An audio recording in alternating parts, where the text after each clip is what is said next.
السلام عليكم ورحمة الله وبركاته. الحمد لله رب العالمين، والصلاة والسلام على أشرف المرسلين وآله وصحبه أجمعين. قال الله تعالى في القرآن العظيم: أعوذ بالله من الشيطان الرجيم بفضل بسم الله الرحمن الرحيم. وما توفيقي إلا بالله، لا حول ولا قوة إلا بالله.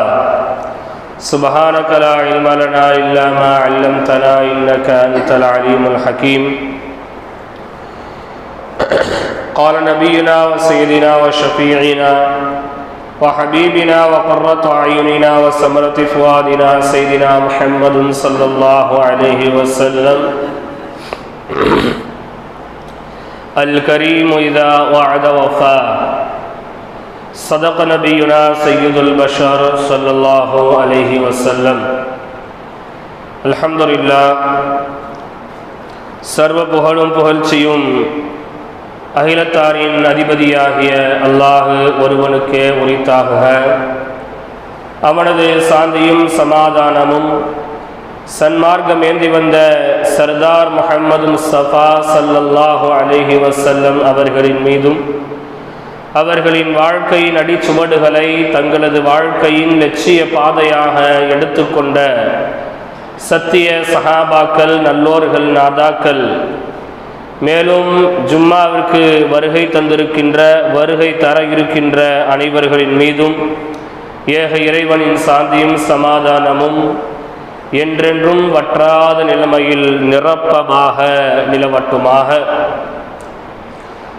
வாழக்கூடிய காலங்களெல்லாம் நோய் நொடியற்ற வாழ்க்கையை வாழ்வதற்கும் வல்ல ரஹ்மானை நின்று வணங்குவதற்குமான உடல் ஆரோக்கியத்தை அல்லாஹ் நம் வாழ்நாள் முழுவதும் தந்தருள் புரிவானாக.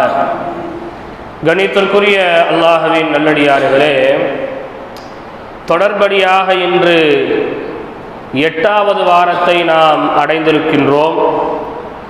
கத் அஃப்லஹல் முஃமினூன், வெற்றி பெற்ற மூமின்கள் யார் என்பதற்கு அல்லாஹ் ரப்புல் ஆலமீன் தொடர்ந்து பல அடையாளங்களை சொல்லிக்கொண்டே வருகின்றான். அதிலே முதல் வாரத்தில் முஃமின்கள் என்றால் யார் என்பதை நாம் தெரிந்து கொண்டோம். 2வது வாரத்தில் முஃமின்கள் எப்படி வெற்றி பெறுவார்கள் என்பதற்கு 2வது அடையாளமாக அல்லாஹ் சொன்னான்: வல்லதீன ஹும் ஃபீ ஸலாத்திஹிம் காஷிஊன். அந்த வெற்றி பெறக்கூடிய முஃமின்கள் தங்களுடைய தொழுகையில் மிக பேணுதலாக, பயபக்தி உடையவர்களாக, இறைவனுக்காக மட்டுமே தன்னுடைய தொழுகையை ஆக்கிக் கொள்வார்கள் என்று முதல் அடையாளத்தை அல்லாஹ் சொன்னான். 2வது வாரத்தில் நாம் ஒன்றை சொல்லியிருந்தோம்: வல்லதீன ஹும் அனில் லக்வி முக்ரிதூன். அவர்கள் தேவையற்ற காரியங்களை விட்டும் தங்களுடைய நாக்கையும் தங்களுடைய செயல்பாடுகளையும் தவிர்த்து கொள்வார்கள். 3வது வாரமாக நாம் சொல்லியிருந்தோம்: வல்லதீன ஹும் லி ஸகாத்திஹிம் ஃபாஇலூன். அவர்கள் தங்களுடைய ஜகாத் பொருட்களை சரியாக கொடுப்பார்கள். அந்த மூமின்கள் வெற்றி பெறுவார்கள். அடுத்து நாம் சென்ற வாரத்திலே சொல்லியிருந்தோம்: வல்லதீன ஹும் லி ஃபுரூஜிஹிம் ஹாஃபிலூன். தங்களுடைய மர்ம உறுப்புகளை, தங்களுடைய கற்பை, தங்களுடைய கன்னித்தன்மையை பேணி பாதுகாத்துக் கொள்ளக்கூடிய முஸ்லீமான மூமீனான ஆண்களும் பெண்களும் வெற்றி பெற்று விடுவார்கள் என்று தொடர்ந்து அது சம்பந்தமாகவே ஏறத்தாழ இன்று 8வது வாரத்தை நாம் அடைந்திருக்கின்றோம். இந்த 8வது வாரத்தில் நாம் எதை பார்க்க போகின்றோம் என்பது மிக முக்கியத்துவம் வாய்ந்த ஒரு விஷயம். இன்னைக்கு என்ன உலக நடைமுறை அப்படின்னா, வாய் இருக்குது அப்படிங்கிறதுக்காக வேண்டி எதை வேணாலும் நான் இப்படி செஞ்சிருவேன், அது நம்ம பண்ணிக்கலாம், ஒன்றும் பிரச்சனை இல்லை, நான் பண்ணி கொடுத்துட்றேன், கண்டிப்பா இப்படி செஞ்சிடலாம், வாய் இருக்குன்ட்டு என்ன வேணா பேசுறோம். அது என்ன சொல்லுவாங்க தமிழ்ல? நரம்பு இல்லாத நாக்கு நாளையும் பேசும் சொல்லுவாங்களா இல்லையா? நரம்பில்லாத நாக்கு நாளையும் பேசும். எதனாலும் சரி சரி நான் பார்த்துக்கிறேன், என்னால முடியும், நான் செஞ்சிருவேன், வச்சிருவேன், அப்படி இப்படின்ட்டு. இன்னும் சொல்ல போனா வாயிலேயே வடை சுடுறதுன்னு சொல்லுவாங்க. அந்த மாதிரி இன்னைக்கு எல்லாத்தையும் நம்ம சொல்றோம். அந்த விஷயத்தை குறித்தும் சில பேரிடத்துல இருந்து சில பொருட்களை அமானிதமா நம்ம வாங்கி வச்சிருப்போம். நம்மள்ட்ட யாராவது கொடுத்துருப்பாங்க, பொருள்னு இல்லை, ஏதாவது ஒரு விஷயத்தை கூட சொல்லி வச்சிருக்கலாம். நம்மளுடைய ரொம்ப நெருங்கின குடும்ப விஷயங்கள்லாம் பேசிட்டு இது ஓட்ட மட்டும்தான் சொல்றேன், யார்கிட்டையும் சொல்லிடாதீங்க அப்படின்னு சொன்னா அது அமானிதம். ஒரு 5000 ரூபாய் கொடுத்துட்டு இதை வச்சுக்கோ, அடுத்த மாசம் நான் வாங்கிக்கிறேன்னு சொன்னா அதுவும் ஒரு அமானிதம் தான். இப்படி யாராவது நம்மள்ட்ட எதையாவது கொடுத்து வச்சிருந்தா அது அமானிதம். இந்த 2 விஷயத்தை பத்தி அல்லாஹ் ரப்பல் ஆலமீன் சொல்றான். அந்த 2 விஷயத்தை யாரு சரியா கடைபிடிக்கின்றார்களோ அந்த மூமீன்கள் வெற்றி பெறுவார்கள். வாக்குறுதி அல்லாஹ் ரப்பல் ஆலமீன் இந்த வாரத்திலே சொல்லி காமிக்கின்றான். வல்லதீன ஹும் லி அமானாத்திஹிம் வ அஹ்திஹிம் ராஊன். வெற்றி பெறக்கூடிய அந்த மூமின்கள் யார் தெரியுமா? தங்களுடைய அமானித பொருட்களை பாதுகாத்துக் கொள்வார்கள். தங்களிடத்தில் யாராவது எதையாவது கொடுத்து வைத்திருந்தால் அந்த அமானித பொருட்களை சரியாக பேணி பாதுகாத்து கொடுத்தவரிடத்திலே மீண்டும் சரியான முறையில் கொடுக்கக்கூடியவராக இருப்பார்கள். அப்படி இருக்கக்கூடியவர்கள் வெற்றி பெற்று விட்டார்கள் என்று அல்லாஹ் ரப்பல் ஆலமீன் சொல்லி காமிக்கின்றான். கணித்திற்குரியவர்களே, அல்லாஹ் நமக்கு உடம்பை அமானிதமாக தந்திருக்கின்றான்.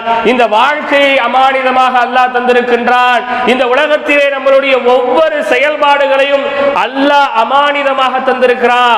அல்லாஹ் எப்படி செய்யணும்னு சொன்னானோ, எப்படி வாழணும்னு சொன்னானோ, எப்படி சாப்பிடணும்னு சொன்னானோ, எப்படி குளிக்கணும்னு சொன்னானோ, எப்படி குடிக்கணும்னு சொன்னானோ, எப்படி நடக்கணும்னு சொன்னானோ, எப்படி உறங்கணும்னு சொன்னானோ, எப்படி எழுந்திருக்கணும்னு சொன்னானோ, எப்படி எல்லாம் எதையெல்லாம் எப்படி எப்படி செய்ய வேண்டும் என்று அல்லாஹ் அப்படி எப்படி சொன்னானோ அதையெல்லாம் அப்படி எப்படி செய்வது நம்மளுடைய அமானிதம். நீங்க நம்மள்ட்ட அந்த அமானிதம் இல்லை. மொத்தம் இந்த உலக வாழ்க்கை 65 வயது அல்லது ஒரு 70 வயது அல்லாஹ் அமானிதமா கொடுத்திருக்கிறான். இந்த 70 வயதுகள்ல ஒவ்வொரு நாளும், ஒவ்வொரு மணி நேரமும், ஒவ்வொரு நிமிடமும், ஒவ்வொரு நொடியும் அமானிதம். என்னன்னு அல்லாஹ் கொடுத்திருக்கா? 70 ஆண்டு வச்சுக்கப்பா, நான் சொன்ன வழியில பூரா நடந்துக்க, எனக்கு கட்டுப்பட்டு வாழ்ந்துக்க, இதுதான் அமானிதம். இப்ப இந்த அமானிதத்தை நம்ம சரியாக செஞ்சா மட்டும்தான் நாம் அல்லாஹ் சொல்லக்கூடிய வெற்றி பெற்ற மூமின்களாக நம்மால் மாற முடியும். எப்பொழுது அல்லாஹ்வுடைய அமானிதங்களை நாம் சரியாக செய்யவில்லையோ அப்பொழுதே நாம் வெற்றி பெற்ற மூமின்களாக ஒரு காலமும் மாறவே முடியாது. கணித்திற்குரிய அல்லாஹ்வின் நல்லடியார்களே, பெருமானார் ஸல்லல்லாஹு அலைஹி வஸல்லம் அவர்களிடத்திலே சஹாபாக்கள் எத்தனையோ விஷயங்களை கேட்டு தெரிந்தார்கள். அப்படி ஒரு நாள் அல்லாஹ்வின் தூதர் ஸல்லல்லாஹு அலைஹி வஸல்லம் அவரிடத்திலே கேட்கின்றார்கள் சஹாபாக்கள், யா ரசூலல்லாஹ், யா ரசூலல்லாஹ், உலகத்தில் அல்லாஹ் ரப்பல் ஆலமீன் உங்களுக்கு எவ்வளவோ சொத்தை கொடுக்கணும்னு நினைச்சா, உங்களுக்கு உஹது மலையே அல்லாஹ் தங்கமாக்கி கொடுக்கணும்னு நினைச்சா, உங்களுடைய வீட்டுக்கு முன்னாடி ஓடக்கூடிய ஓடையெல்லாம் தங்கமா ஓட வைக்கட்டுமான்னு அல்லாஹ் கேட்டானே, ஏன் நாயகமே, எதற்காக இதையெல்லாம் நீங்கள் வேண்டாம் என்று சொல்லிவிட்டீர்கள் என்று கேட்கின்றார்கள். கணித்திற்குரியவர்களே, இமாம்கள் சொல்லி காமிக்கின்றார்கள், இதையெல்லாம் அல்லாஹ் ரப்பல் ஆலமீன் அமானிதமாக கொடுத்திருக்கின்றான். அதையெல்லாம் நான் வச்சுக்கிட்டு இருக்கும் போது, அதையெல்லாம் நாம் வைத்துக் கொண்டிருக்கும் போது எனக்கு ரூஹ் பிரிக்கப்பட்டால், என் உயிர் பிரிக்கப்பட்டால் அந்த பணத்திற்கான கணக்கை நான் அல்லாஹ்விடத்திலே ஒப்படைக்க வேண்டும். பெருமானாருடைய வாழ்க்கையினுடைய தூய்மையை பாருங்கள். நாயகம் ஸல்லல்லாஹு அலைஹி வஸல்லம் அவர்களுக்கு வயது தளர்ந்து விட்டது. அல்லாஹ் நம்மள்ட்ட கொடுத்திருக்கிற பணமும் ஒரு அமானிதம் தான். சரியான வழியில செலவு செய்யுங்க அல்லாஹ் கொடுத்திருக்கா. இறைவனுக்காக செலவு செய்கிற அல்லாஹ் கொடுத்திருக்கிறான். மனைவிக்காக, பிள்ளைகளுக்காக, படிப்புக்காக, ஆடைக்காக, உணவுக்காக செலவு செய்கிற அல்லாஹ் கொடுத்திருக்கிறான். இது அல்லாத அநாகரிகமான காரியங்கள்ல, ஹராமான கடைகள்ல, ஹராமான விளையாட்டுகள்ல உங்களுடைய பணத்தை நீங்க வீணடிக்க கூடாது. அமானிதம். நான் உழைச்சேன், நான் வேலை பார்த்தேன், நான் வேர்வை சிந்தினேன், ஏன் பணம் நான் எப்படினாலும் போவேன்ட்டு போக முடியாது. எத்தனை இடங்கள்ல வேலை பார்த்து இன்னைக்கு சம்பளம் வாங்க முடியாம எத்தனை பேர் இருக்கிறாங்க. வெளிநாடுகள் இருக்கிறவங்களுக்கு தெரியும், வேலை பார்த்துட்டு திடீர்னு கம்பெனி சம்பளம் தரலன்னா அது அவ்வளவுதான். ஒரு மாசம் வேலை பார்த்த ஏன் எனக்கு தரலன்னு போய் சண்டை போட முடியாது. எனவே வேலை பார்த்துட்டா மட்டும், உழைச்சிட்டா மட்டும், மூட்டை தூக்கிட்டா மட்டும் பணம் வந்துருமான்னு கேட்டா வராது. அல்லாஹ் கொடுக்கணும், நாடி அல்லாஹ் கையில கொண்டு வந்து கொடுத்தாதான் உங்களுக்கு அன்னைக்கு சம்பளம், அன்னைக்கான பணம். அப்ப அந்த பணத்தை அல்லாஹ் அமானிதமா கொடுத்திருக்கிறான். பெருமானார் எந்த அளவுக்கு அமானிதத்தை பேணி பாதுகாத்தாக்க ஒரே ஒரு வரலாறு சொல்றேன் பாருங்க. நாயகம் ஸல்லல்லாஹு அலைஹி வஸல்லம் அவருக்கு வயது தளர்ந்து விட்டது, உடல்நிலை ரொம்ப முடியாம போயிருச்சு. மருத்துவம் பார்க்கறதுக்கு ஆயிஷா நாய்கிட்ட வழி இல்லை. பெருமானார் ஸல்லல்லாஹு அலைஹி வஸல்லம் அவர்கள் இரவு நேரத்தில் தூக்கம் வராம அங்கும் இங்குமாக உருள்கின்றார்கள், பிறழுகின்றார்கள். தூக்கம் வராமல் அல்லாஹ்வின் தூதர் தவித்துக் கொண்டிருக்கின்றார்கள். அருகாமையில் இருந்து அன்னை ஆயிஷாவை அழைத்தார்கள் அல்லாஹ்வின் தூதர். அம்மா ஆயிஷா இங்கே வாம்மா, அம்மா ஆயிஷா இங்கே வாமா. பதறி போன ஆயிஷா நாயகி அல்லாஹ்வின் தூதரின் அருகாமையில் வந்தார்கள். வந்தவுடன் நாயகம் அவர்கள் கேட்டார்கள், அம்மா ஆயிஷா, அம்மா ஆயிஷா, நம்மிடத்திலே ஏதாவது பணம் இருக்கிறதா? ஏதாவது காசு வச்சிருக்கிறீங்களா? ஏதாவது செலவுக்கு வேணும்னு எடுத்து வச்சிருக்கிறீங்களா? ஏன்னா ரசூலுல்லாஹ்வுடைய வாழ்க்கை வழிமுறையே அன்னைக்கு சம்பாதிக்கணும், அன்னைக்கு செலவு பண்ணணும், மறுநாள் அடுத்து சம்பாதிக்கணும். இது ரசூலுல்லாஹ்க்கு அல்லாஹ் கொடுத்த ஒரு பிரத்யேகமான ஒரு பண்பு. அதனால நம்மளும் அன்னன்னைக்கே சம்பாதிச்சு அன்னன்னைக்கே செலவழிக்கணும்னு இல்லை, அது ரசூலுல்லாஹ்க்கு அல்லாஹ் கொடுத்தது, அது வேற. ஆயிஷா நாயகி சொன்னாங்க, ஆமா யா ரசூலல்லாஹ். ஆயிஷா நாயகி சொன்னாங்க, ஆமா யா ரசூலல்லாஹ், நீங்கள் உடல்நிலை சரியில்லாமல் இருக்கிறீங்க, உங்களுக்கு மருத்துவம் பார்க்கறதுக்கும் உங்களுக்கு தேன் ரொம்ப பிடிக்கும் நாயகமே, உங்களுக்கு தேன் வாங்கிறதுக்கும் சில ரொட்டிகளை சுடுவதற்கும் நான் சில திருகங்களை வச்சிருக்கிறேன். நாயகம் ஸல்லல்லாஹு சொன்னாங்க, அந்த அமானிதமான திருகம் தான் எனக்கு தூக்கத்தை வரவிடாம தடுத்துருச்சு, உடனே அதை யாருக்காவது தர்மம் செஞ்சிருங்க. ஆயிஷா சொல்றாங்க, யா ரசூலல்லாஹ், இறைவனுடைய நடுப்பகுதியில் நம்ம இப்ப இருக்கிறோம், இறைவனுடைய நடுப்பகுதியில் இப்ப நம்ம இருக்கிறோம், இறைவனுடைய சாமத்துல நம்ம இப்ப இருக்கிறோம் நாயகமே, மணி 12 ஆயிருச்சு நாயகமே, இப்ப நான் யாருக்கு போய் தர்மம் செய்வேன்? பெருமானார் ஸல்லல்லாஹு அலைஹி வஸல்லம் சொன்னாங்க, அது எனக்கான பணம் அல்ல, நிச்சயமாக அதற்கு தேவையுடையவர்கள் கண்டிப்பாக வெளியே இருப்பாங்க, போய் பாருங்க ரசூலுல்லாஹ். ஆயிஷா கொண்டு வராங்க. யாசிக்கக்கூடிய ஒருவர் தெரு முச்சந்தியில் இருந்து பெருமானாருடைய வீட்டை நோக்கி நடந்து வந்து கொண்டிருக்கின்றால், உடனே நாயகம் ஸல்லல்லாஹு அலைஹி வஸல்லம் அவர்கள் சொன்னதை போன்று ஆயிஷா அதை தர்மம் செய்துவிட்டு அல்லாஹ்வின் தூதரிடத்திலே வந்து கேட்டார்கள், யா ரசூலல்லாஹ், காலையில கூட நான் தர்மம் செஞ்சிருப்பேன், ஏன் நைட்டே கொடுக்கணும்னு ஏன் சொன்னீங்க? நாயகம் ஸல்லல்லாஹு அலைஹி வஸல்லம் சொன்னாங்க, என்ன பணம் வந்து வீட்டில் இருக்குன்னு சொன்னா சும்மா நினைச்சீங்களா? அது அமானிதம், அது வீட்டில் இருக்கும் போதே நான் மௌத்தா போயிட்டேன்னு சொன்னா, ரசூலுல்லாஹ் சொல்றாங்க, நான் மௌத்தா போயிட்டேன்னு சொன்னா இந்த பணத்தை ஏன் வச்சிட்டு வந்தீங்க முஹம்மதே? அந்த பணம் எப்படி செலவாகும் போதுன்னு உங்களுக்கு தெரியுமா? நான் உங்களுக்கு அமானிதமா கொடுத்தேன், அது நீங்க தானே ஒழுங்கா செஞ்சிருக்கணும் அல்லாஹ் என்ற கேட்டுருவா. அந்த கேள்வியில் இருந்து தப்பிப்பதற்கு தான் இந்த சாபத்திலேயே நான் அதை செலவு செய்ய சொன்னேன், தர்மம் கொடுக்க சொன்னேன்னு பெருமானார் ஸல்லல்லாஹு அலைஹி வஸல்லம் சொன்னாங்க. நம்ம பணமும் ஒரு அமானிதம், நம்ம பிள்ளைங்க ஒரு அமானிதம், இந்த உலக வாழ்க்கையே அல்லாஹ் நமக்கு ஒரு அமானிதமா கொடுத்திருக்கிறா.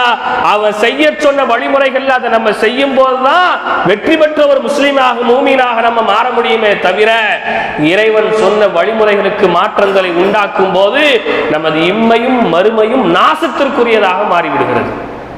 நீங்க அப்படிதான் நடக்கும்.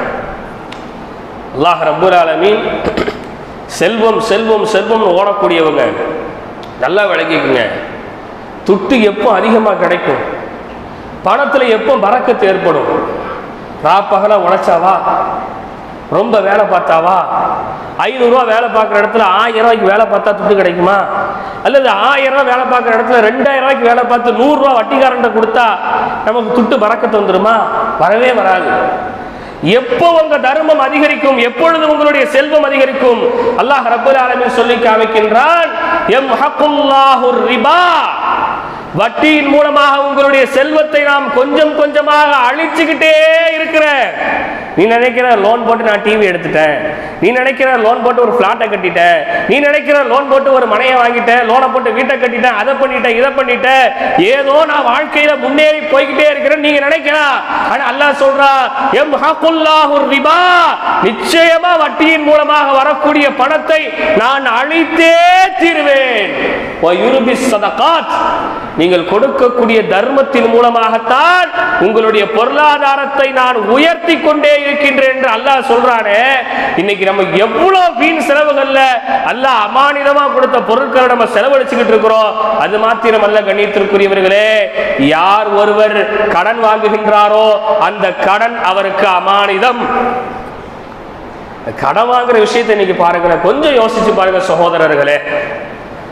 கடன் வாங்கும் பொழுது எந்த அளவிற்கு தேன் அமிர்தமா பேசி வாங்குறோம், எப்படியெல்லாம் பேசுவோம். நீங்க எனக்கு அப்படி உதவி பண்ணியிருக்கீங்க, இப்படி உதவி பண்ணியிருக்கீங்க, உங்களை நான் மறக்கவே மாட்டேன் என் வாழ்க்கையில. நீங்க இல்லைன்னா இன்னைக்கு என் வீட்டில் இந்த பொம்மரை கரையேறி இருக்காது, அது நடந்திருக்காது, இது நடந்திருக்காது, அப்படி இப்படின்னு பேசுவோம். கொடுத்த கடனை கேட்க வந்தா முக்களை பார்த்துட்டு வீட்டுக்குள்ள ஓடிடுவோம், இல்லை வெளியே ஓடிடுவோம். அதே 2-3 வாட்டி தொடர்ந்து தொந்தரவு கொடுத்தா இவன்கிட்ட வாங்கினா கொடுக்கணும்னு சட்டமா இருக்கு, இதை ஊரை விட்டு ஓடியா போறோம். வீட்டில் மனைவி சொல்லுவாங்க, ஏங்க இன்னைக்கு அவர் வந்தாருன்னா சத்தம் போடுவாருங்க, கொஞ்சமா ரூபா கொடுத்துட்டு போங்க, ஒரு 500-1000 கொடுத்தாதான் அவர் வாய் அடைக்க முடியும். கணவர் சொல்லுவாரு, தலை எடுத்துருவானா, தலை எடுத்துருவானா, வாங்கியிருக்க கொடுக்கத்தானே போகுதுன்னு நம்ம பேசுறோமே. கடன் இருக்கு, இந்த கடன் மிகப்பெரிய ஒரு அமானிதம். கடன் வாங்காதீங்க. நாயகம் ஸல்லல்லாஹு அலைஹி வஸல்லம் அவங்க அல்லாஹ்ட்ட அதிகமாக கேட்ட துஆ என்ன தெரியுமா? அல்லாஹும்ம இன்னி அஊது பிக மினல் ஹம்மி வல் ஹஸன் வ நஅஊது பிக மின் அஜ்ஸி வல் கஸல் வ நஅஊது பிக மின் ஜுப்னி வல் புகுல் வ நஅஊது பிக மின் கலபத்தித் தைனி வ கஹ்ரிர் ரிஜால். யா அல்லாஹ், கடத்தின் மூலமாக ஏற்படக்கூடிய நெருக்கடி, கடன்காரங்க வந்து என்ன சூழ்ந்து நிக்கிறதை விட்டு என்ன பாதுகாத்துரு, கடன் வாங்காத ஒரு வாழ்க்கையை தான் அல்லாஹ்வின் தூதர் ஸல்லல்லாஹு அலைஹி வஸல்லம் அவங்க கேட்டாங்க. எடுத்ததுக்கெல்லாம் தொட்டதுக்கெல்லாம் அவசியமானதுக்கு அனாவசியமானதுக்கு எல்லாத்துக்கும் இன்னைக்கு கடன் வாங்கிட்டே இருக்கிறோம். கடன் என்பது மிகப்பெரிய அமானிதம். பெருமானார் ஸல்லல்லாஹு அலைஹி வஸல்லம் அவங்க ஒரு முனாஃபிக்க கூட தொலை வச்சிருக்காங்க. ஒரு நயவஞ்சகன் இறந்துட்டான்னு வச்சுக்க, நயவஞ்சகன் யார் தெரியுதா? யாரு? இஸ்லாத்துல இருந்துகிட்டே இஸ்லாத்துக்கு எதிராக செயல்படுறவங்க. நயவஞ்சகன் யாருங்க? இஸ்லாத்துல இருந்துகிட்டே இஸ்லாத்துக்கு எதிராக செயல்படக்கூடியவங்க நயவஞ்சகர்கள்.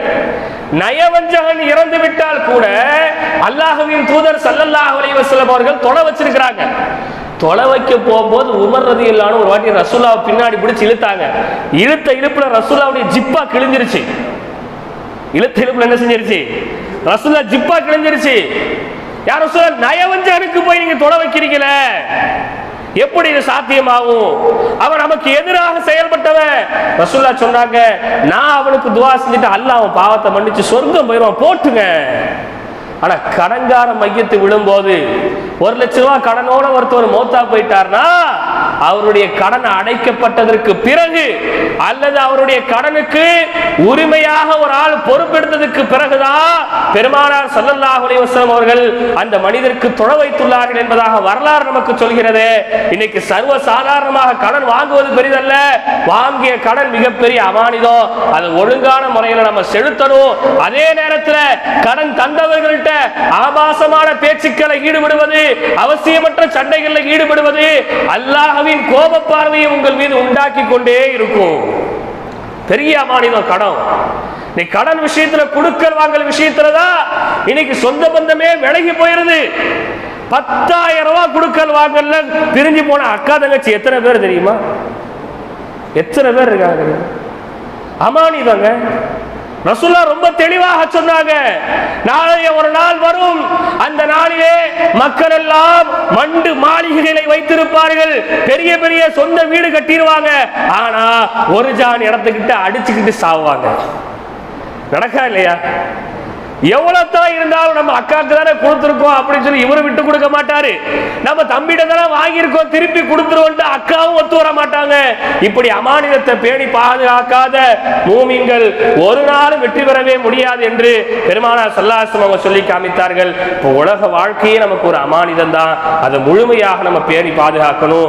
அடுத்து அல்லாஹ் சொல்லி காமிக்கின்றான், வஅஹ்திஹிம் ராஉன், வாக்குறுதி கொடுத்தா அதை நிறைவேற்றணும்.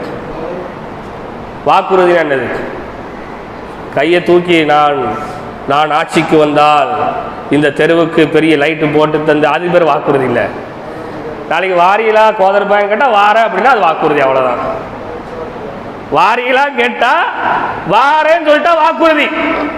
இந்த வாக்குறுதியை கொடுத்துட்டு நிறைவேற்றாம போற மூமின்கள் வெற்றி பெறவே மாட்டாங்க. இன்னைக்கு முஸ்லீம்கள்ட்ட இருக்கக்கூடிய ஒரு கெட்ட பழக்கம் என்ன தெரியுமா?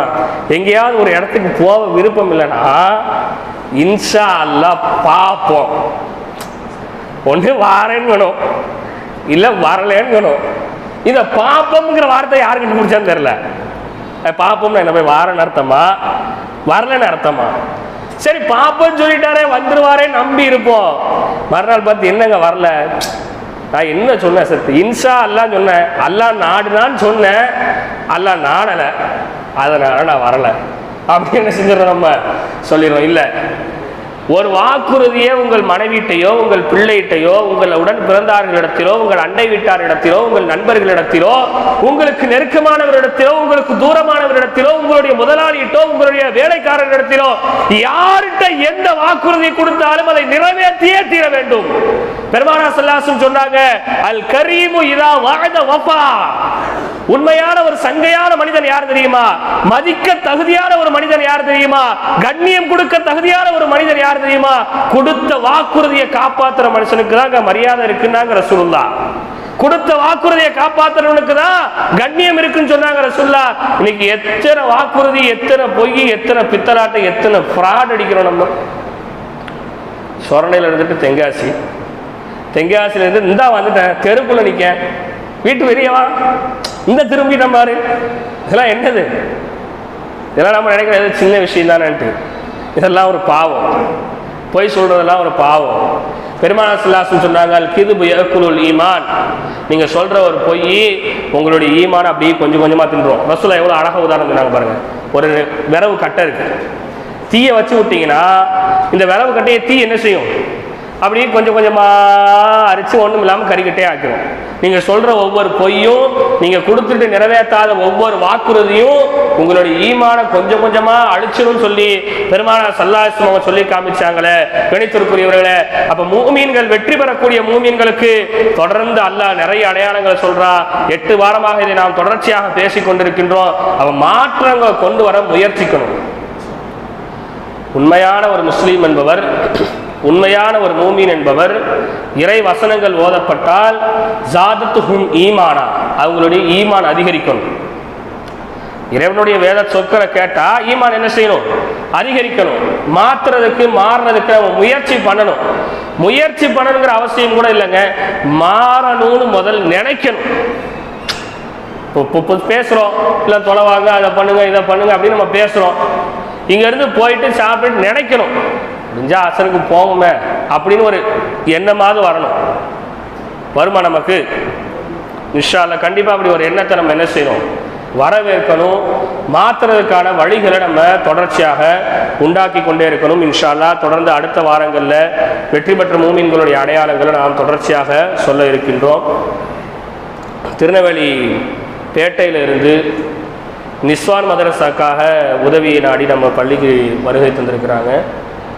வந்திருக்கிறது யார் அப்படின்னா, அந்த பள்ளியாசனுடைய அந்த மதரசாவுடைய தலைவரே வந்திருக்காங்க. வேற யாரையும் அனுப்ப முடியாத ஒரு சூழ்நிலை. மதரசா ரொம்ப ஏழ்மையில் இயங்கிக்கிட்டு இருக்கு. ஏறத்தாழ 60 பிள்ளைகள் படிச்சுக்கிட்டு இருக்கிறாங்க. ஒரு 8, 9, 10 வருடங்களாக நடக்கக்கூடிய ஒரு மதரசா. கூட ஒரு ஆளை கூப்பிட்டு வந்தால் அவங்களுக்கு பஸ் சார்ஜ், அவங்களுக்கு சாப்பாடுன்னு சொல்லி ஒரு 10-300 ரூபா செலவாகுமேன்னு சொல்லி அந்த மதரசாவுடைய தலைவரே தனிப்பட்ட முறையில் அவங்களுடைய சொந்த செலவில் மதரசா நிதிக்காக வந்திருக்கிறாங்க. வெளியே கிட்டத்தட்ட நிறைய நோட்டீஸ்கள் அவங்களுடைய மதரசா பேரில் வச்சுருக்கிறாங்க. நம்ம ஊரால் பொதுவாக நம்ம ஊர் என்றைக்குமே உதவி செய்கிறதுல நம்ம கொஞ்சம் மேலோங்கியே தான் இருக்கும். அதை நம்ம ஒரு பெருமையாகவே சொல்லிக்கணும்.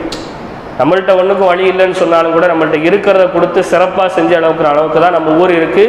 இதுவரைக்கும் நம்ம ஊருக்குன்ட்டு உதவியை தேடி வந்தவங்க எல்லாரும் அப்படி ஒரு புகழை நம்ம ஊருக்கு சொல்லிட்டு தான் போயிருக்காங்க. பெரிய பெரிய ஊருக்குலாம் நான் ஊர் பேரை சொல்லலை, பெரிய பெரிய ஊருக்குலாம் போனால் அங்கே கிடைக்காது இங்கே கிடைச்சிருக்கு அப்படின்னு சொல்லிட்டு போன ஆட்கள்லாம் நிறைய உண்டு. அதனால் அவங்களுக்கு என்ன செய்ய முடியுமோ இன்ஷா அல்லாஹ் தாராளமான முறையில் நீங்கள் கொடுத்து உதவுங்க. அவங்களுக்கு உதவுறதுனால நம்ம மதரசாவுக்கு இன்ஷா அல்லாஹ் பெரும் பெரும் உதவிகள் அல்லாஹ் ரப்பல் ஆலமீன் ஏற்படுத்தி தருவானாக.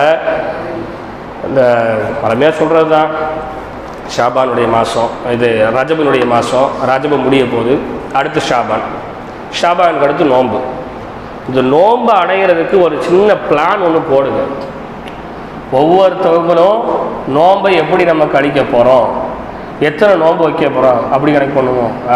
எப்படி நோன்பு வைக்க போகிறோம், ஏன்னா 30 நோன்பு வைக்கணும், எப்படி நோன்பு வைக்க போகிறோம், செலவுக்கு என்ன செய்ய போகிறோம். இப்போவுமே ஒரு 100-50 எடுத்து வச்சா நோன்பு வரைக்கும் கடன் வாங்காமல் வட்டி வாங்காமல் நம்மளால் ஓட்ட முடியுமா? ஒரு அளவுக்கு நோன்புக்கான ஒரு ஆயத்தமாக நம்ம ஆகணும். ஏன்னா இந்த 2 மாதமும் ரசூலா நோன்புக்காக தான் ஆயத்தமானாங்க.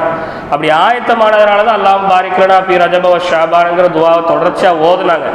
ஏன்னா நீங்கள் நோன்பு அடைய போறீங்க 5 வக்துலையும் ரசூலா சஹாபாக்கள்கிட்ட சொல்லிக்கிட்டே இருந்தாங்க. ஏன்னா அது அந்த நோன்புக்கான ஒரு ஆர்வத்தை தூண்டுறது. அப்போ அதனால தான் நம்ம என்ன செஞ்சுருக்கோம், 5 வக்துலையும் அதை நம்ம ஓதிக்கிட்டு இருக்கிறோம். அப்போ அந்த ரமலானை நீங்கள் எதிர்நோக்கணும். அந்த ரமலானில் கொடிய நோய்கள் வந்துடக்கூடாது, மழை வந்துடக்கூடாது, காற்றுகள் வந்துடக்கூடாது, கடுமையான வெயில் வந்துடக்கூடாது, கடுமையான பனி வந்துடக்கூடாது, நம்ம அமல்கள் செய்யறதுக்கு எந்த தடைகளும் வந்துடக்கூடாதுன்னு நம்ம அல்லாஹ்ட்ட துஆ செய்யறதோடு நம்மளை நாமளையும் தயாராக்கி கொள்ளணும்.